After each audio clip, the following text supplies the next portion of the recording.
Yes. Absolutely.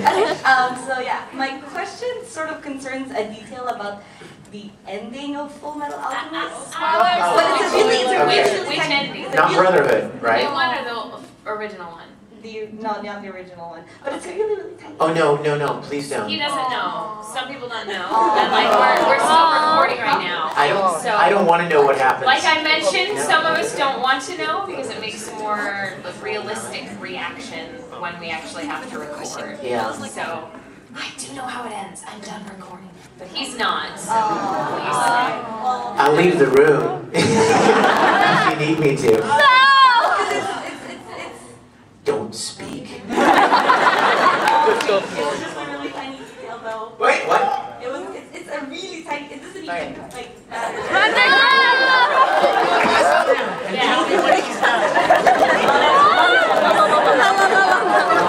I'm sorry. That's alright. What is your question? Okay, it's just because Ed gets taller in the end of the series. Yeah. And I just wanted to like ask reactions about that.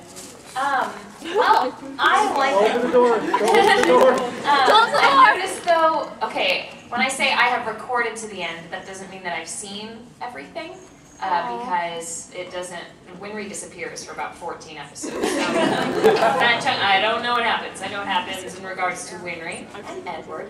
And I'd say, I noticed him getting taller throughout though, not just at the end. Like, he seemed to, I'm like, oh, he gets to look like a man. Well, he is! So at the end, I'm like, alright, I can go for this Ed Winry business now. Okay.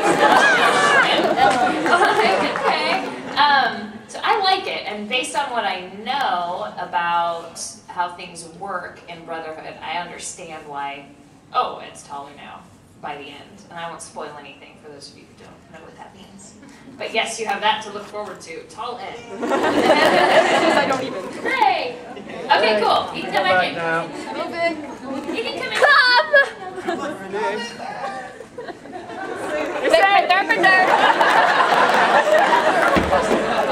Big nog, no. Oh god. Cool. Next question. At the end of Brotherhood, did you?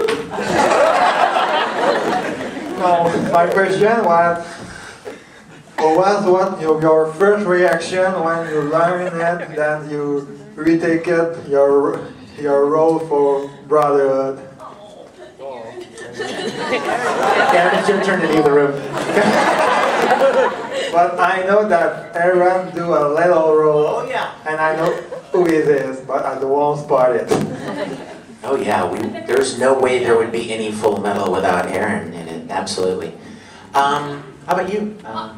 In regards to Aaron, I know you're asking about me. Like you said, there would be no Full Metal without Aaron, and if it weren't for the way Aaron sounded in the first series, we wouldn't have Maxie, because she can sound just like him. So, like, if somebody else played Al the first time around, whoever played him the second time around would also sound different. Unless they cast a woman from the beginning who would just be throughout. So go Aaron. It's all because of Aaron that Maxie sounds the way she does and the second half sounds the way it does. Okay, that being said, yay! I was really excited, but I will say at first when I heard they were making a second series, I was like, oh, really? Because I'm like, are they going to beat a dead horse? You know, I mean, it wasn't dead because there were fans that still love it and were still watching it. And they were, in America, they were still re-airing the original series all the time on Cartoon Network.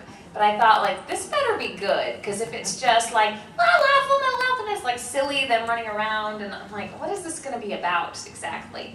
And then when I read more about it and heard more about it, then I became more excited, because Winry's really fun and it was a great experience. And like Vic said, we don't get to play characters usually for more than 6 months at a time. So I was happy to go back and do it again. We're happy too. Oh, thank you. And I got to direct this time around, so that was pretty rad also. Yeah. I was happy and terrified. Actually, really, I mean, you know, after the success of the first one, you know, it's like, oh no, ooh, you know, what if it's not as good? Oh. What What if it's just... Yeah. Is that family opera? It's a Requiem for a Dream. Sweet.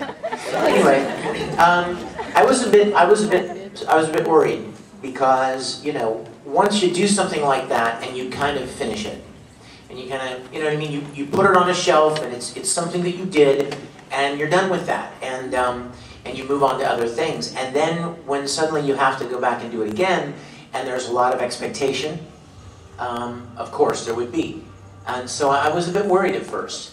And then once we got started recording, I just kind of fell back into it and remembered how much I loved the series and the characters. And so now I'm not worried anymore. But I was a little scared at first because I wasn't sure, again, like she said, I wasn't sure whether or not they were just going to rehash it somehow and it would be like not as strong as it was. Yeah, exactly. So yeah, it was a little scary at first, but I'm very excited to be doing it again. So thank you. By the way, welcome to Montreal and to Otakata. It's a great honor to have you here. It is our honor. It is our honor.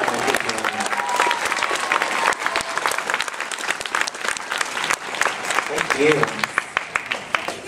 You're so short. You know it's bad when Edward Elric calls you short. Jeez, I'm taller than you. But you're adorable. You're very awesomely cute. So, besides, everybody knows that short is the new tall. So, right? See, you have a lot of supporters out there. Well, actually, I wanted to hear a story. I know it's been spammed throughout YouTube, but I really want to hear it again. I'd like to hear Aaron's embarrassing booth story. Oh wait, this is a good one. Get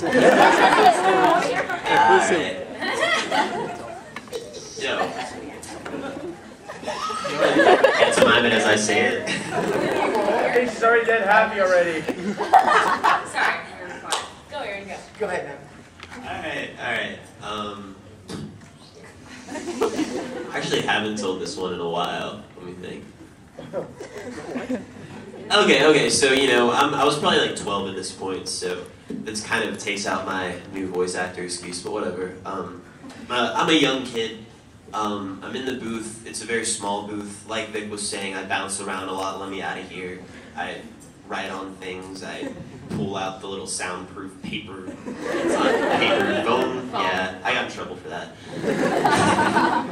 Like literally every booth probably had some Holes from you. holes from Aaron. I feel bad. Sorry about that. Okay, so I'm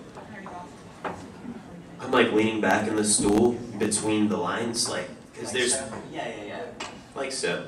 And there's 3 beeps before your line goes, like, you know, evenly spaced. Beep, beep, beep. And then on the 4th beep, you're supposed to go up and give your line. For me, it was go up and give your line. Most voice actors are actually already there, but I'm way back here. So I have to run up to give my line. Not run up, but bounce back. Yeah. And this one time, I try to bounce back, and awesome.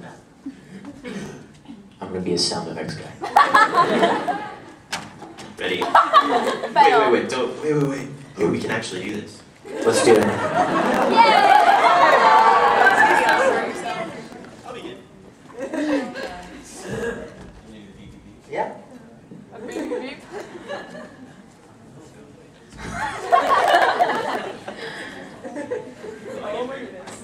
You guys ready? By the way, the reason he turned this is because we sit on stools. There is no back. There's not a chair back. It's a stool. Ready? So the director's like, okay, Aaron, here it comes. Here comes your line.